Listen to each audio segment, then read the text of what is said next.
What's up, fight fans? Thank you, as always, for passing by the channel. Much appreciated. Hit that subscribe button if you guys are new to the channel. All right, let's just go straight into it. You saw the thumbnail.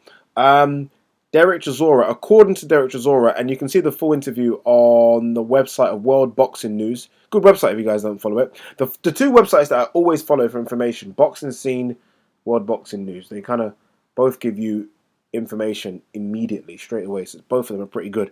But anyway, according to Dereck Chisora, Joshua Wilder is done for October.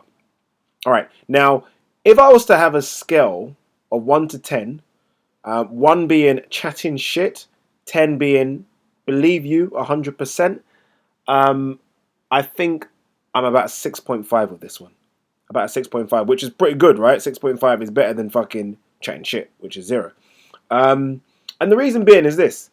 We know contracts have been sent over. So we know 110% Eddie Hearn has sent a contract over to Team Wilder.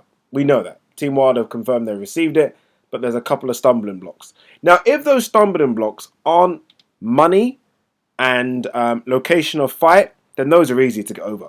Those were always the two biggest ones. The money and location of fight. Anything else in terms of rematch clauses, in terms of this and that, all the other kind of fits that we don't know about, they're the easiest things to deal with. The biggest things are the money and location. Now, if we can say those two things or those other things will get ironed out, then I don't see why this fight can't happen in October.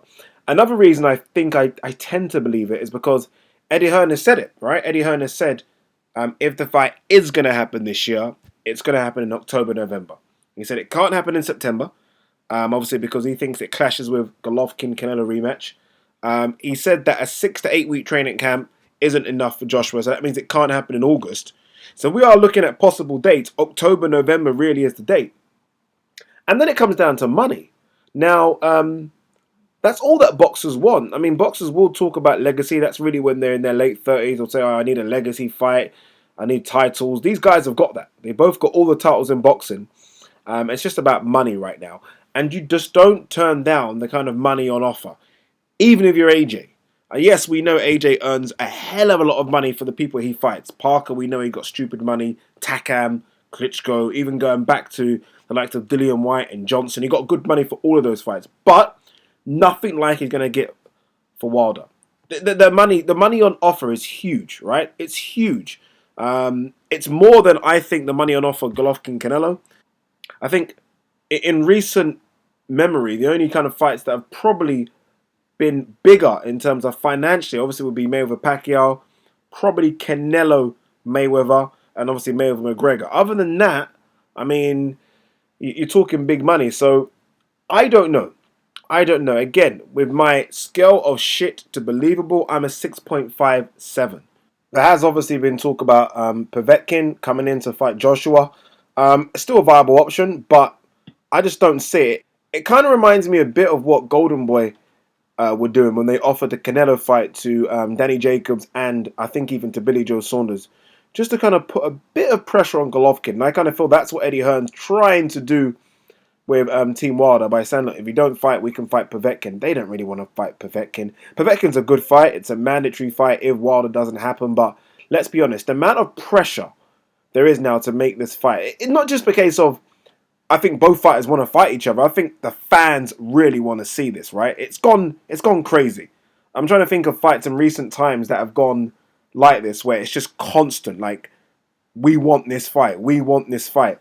And I feel like just because of the pressure, just because of the money involved, I think there is a very, very good chance. And I'm kind of, again, I'm siding with Dereck Chisora here, that this fight gets made in October.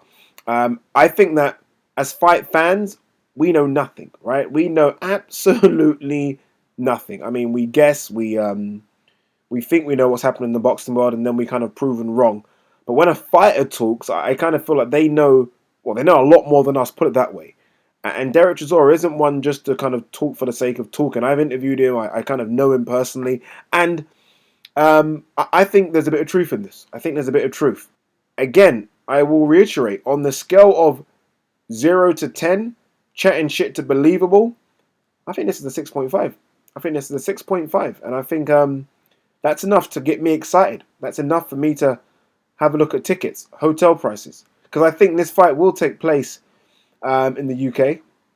I think that's one of the stumbling blocks. I think that's kind of been ironed out now. Wilder's happy to travel, it seems. I think this fight will take place in the UK.